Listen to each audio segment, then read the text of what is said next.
Pag tumataas ang blood sugar, alam mo ba kung ano ang tumutulong para bumaba ito? Ang sagot ay insulin. Kapag kumakain tayo ng carbohydrates, nagiging glucose ang mga ito sa ating dugo.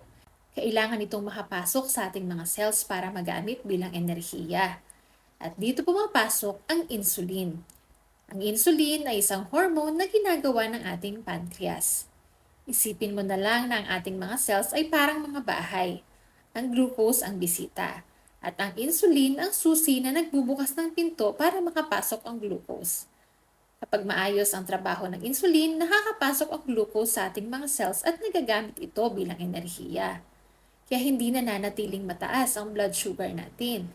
Ibig sabihin, hindi kalaban ng insulin. Sa katunayan, isa ito sa pinakamahalagang hormones na tumutulong sa ating katawan araw-araw. Pero paano kung naroon naman ang insulin, pero ayaw nang bumukas ng pinto?